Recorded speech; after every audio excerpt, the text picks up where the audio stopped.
time, speed and distance. In this video we will discuss one very interesting question that you can see on the screen, and we will learn to answer the question in various ways, and one of the methods will also take us to the relative speed concept. So I will derive the concept of relative speed and then answer the same question with the help of the same concept and help you understand where to find the opportunity to apply the relative speed.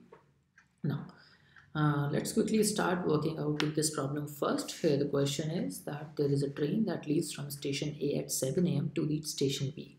So let me quickly draw the figure as well with you so that we can understand the problem really better. Here we have two stations, station A, station B. Let's assume that the train that starts from station A is A and the train that leaves from station B to A is B. Now the question says that there is a train that leaves station A at 7 a.m. So the first train leaves the first station at 7 a.m. and it maintains the speed of 100 miles per hour while the distance between A and B remains to be 1000 miles. Now the second train starts from station B, but that starts with a delay of 1 hour. That means at 8 a.m. it maintains the speed of 80 miles per hour. Now there are two questions. The first, when will the trains cross each other? That means at what time do the trains cross each other? And the second question is, at what time will they cross each other? What will be the time? And okay, let's just change this question. At what distance do the two trains cross each other? Right? These are the two questions that we need to answer. So here, like we already have discussed, that there is only one relationship between the speed, distance, time that we should be aware of, and that is the speed is equal to the distance over time. Now we need to understand how to relate all the situations in one equation so that we can find out the unknown variable. So here, there are multiple ways that we start looking at this question. The first is, let me just quickly assume that there is some place, let's say the place is here where the two trains cross each other, right? So why did I take it here? So that I can say that suppose the first train travels a distance of d when they cross each other. That means the second train travels the remaining distance, which turns out to be 1000 minus d at the moment when they are crossing each other, right? So the first parameter, we can quickly see that there is a relationship between the distances. That means, let me call it method number 1. The distance traveled by train A plus the distance traveled by train B should be equal to 1000. That's one relationship between the distances. Now the second relationship that we can see is, suppose first train takes t hours to reach the meeting point. This is the meeting point, right? And the second train in that case will take t minus 1 hours. Why? Because the second train has started at 8 a.m. Therefore, if the first train has taken t hours, then the second train must have taken t minus 1 hours to reach the same meeting point. That means time of train A is equal to 1 plus time of train B. So these are two basic understandings. We can build over them and answer the question. Let me quickly do it for you. The distance traveled by train A can be calculated. Distance is speed into time. The speed of train A is 100 and the time taken by train A is t, plus the distance traveled by train B should be equal to the speed multiplied by the time. The speed is 80 and the time taken is t minus 1 hours. If you add them up, the sum should be 1000. Let's quickly simplify. 180t is equal to 1080.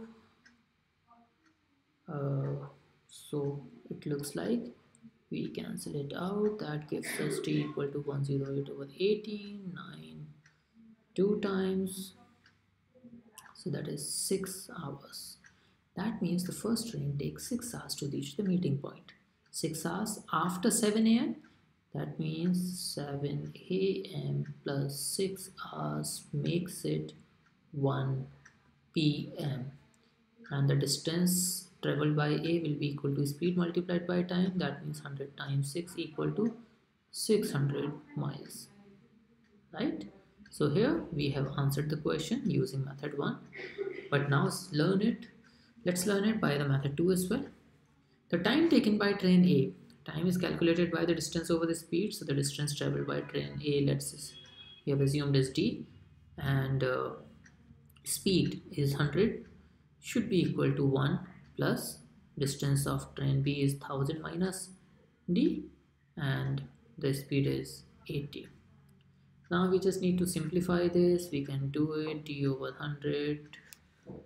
uh, d over 100 is equal to 1080 minus d over 80. If you simplify this, I'm sure that you will find out 4d is equal to 5 times of 1080 minus 5d. 90 is equal to this, and then you can simplify this. D equal to 600 miles, and the time of train A is equal to distance over the speed. That means 600 over 100 gives you 6 hours. So by the second method, again we have been able to answer this question, right? Having done this thing, now I wish to discuss with you another concept, right? So let me take you to, and then I will discuss with you method number 3. Now let me just quickly remove this part, and let me quickly remove the other part as well. There is a concept that's called concept of relative speed. What is relative speed? Then there are mathematical ways.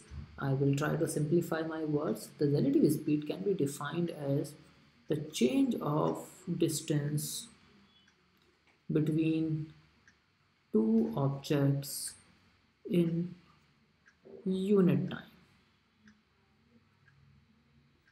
In unit time means 1 hour, 1 minute, whatever you take. So there are two scenarios of relative speed that we come across. Scenario 1, when the objects are moving in the same direction, and the second scenario when the objects are moving in opposite direction. So one very simple case of same direction case, let's quickly understand this. Now suppose there are two individuals, they start running on a track parallel to each other. A is running at a speed of 5 kilometers per hour, B is running at a speed of 3 kilometers per hour. They are running in the same direction, right? So if I look at time elapsed and the distance between them, then at 0 time there is 0 distance. At the end of 1 hour, the distance between them will be equal to 2 kilometers, because the first has a speed 5 kilometers per hour and the second has a speed 3 kilometers per hour. At the end of the second hour, the distance between them will be 4 kilometers per hour. You see, the distance is changing between them at a rate of 2 kilometers every hour. So here, if I have to mention what is the relative speed of these two objects, I will say it is 5 minus 3, that is 2 kilometers per hour. So here we can generalize the concept that when the objects are running in the same direction, then the relative speed can always be represented by the difference of the two speeds, right? Okay, this can also be applied when they have started from the different time points. For example, there may be a question that there is a police running at a speed of 40 kilometers per hour, and there is a thief who has a lead of 120 kilometers, and he is running at a speed of 30 kilometers per hour. In how much time will the police be able to catch the thief? Then we can say that the distance between them is 120. The relative speed between the two is 40 minus 30, that is 10. So the time taken for police to catch the thief will be equal to 120 by 10, that is 12 hours, right? Now let me quickly generalize the case of opposite direction. When the two objects are running in the opposite direction, then we take a case like this. One is running at a speed of 5 in this direction, other is running at a speed of 3 in the opposite direction, and in that case the distance between the two, after 1 hour the distance between the two will be 5 plus 3 8. At the end of the second hour, the distance between them will be 2 times 8, that is 16. So we say that the relative speed in case when the objects are moving in the opposite direction is equal to sum of the two speeds. So here we generalize it and call it the relative speed is equal to A plus B when the two objects are running in the same direction. And the representation of this case is when the two people are coming towards each other from the different viewpoints. So if the speed is A, if the other speed is B, then the relative speed will be A plus B. Relative speed of the same direction and the opposite direction. Now I think we can go back to the same question and then answer that question quickly. Right? I leave it here, and here comes the question. Right? This is a question. Once again, we have something here, that is the two trains are coming towards each other. But let's quickly understand, since we have to answer this question. So the first thing that we have to do is to apply the relative speed. We need to understand that two objects should be moving at the same time. But here the problem is at 7 a.m. the first train is moving, but the other train is started moving only at 8 o'clock. So let's quickly do what we are planning to do. That means let's quickly bring both the trains at the same time. At 7 o'clock the train started moving at a speed of 100, so I can say that at 8 o'clock the train must have traveled a distance of 100 miles already. What is the distance between them at 8 o'clock? So that is 900. So that's where we start thinking of relative speed. That means at 8 a.m. the relative distance between the two trains is equal to 1000 minus 100, that is equal to 900 miles. Now at 8 a.m. the relative speed, because now the two trains are moving in the opposite direction, so the relative speed will be the sum of the two speeds, that is 180 miles per hour. And now the time of meeting after 8 p.m.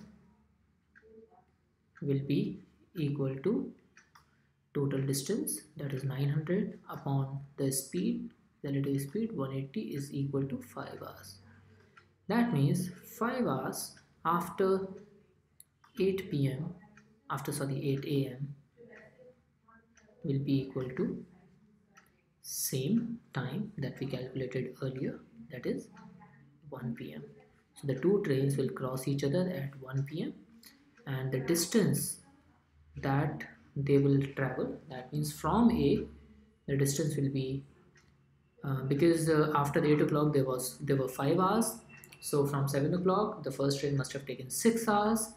In 6 hours the train will travel 600 miles at a speed of 100 miles per hour. So they'll meet at 600 miles from point A, that will be the meeting point, and the time of meeting will be 1 p.m. So this way we have learned the relative speed, and we have learned to answer the question with the help of the concept of relative speed. There will be more questions that I wish to discuss with you, so I'll be making more videos like this, and please keep watching, and thank you so much for watching it.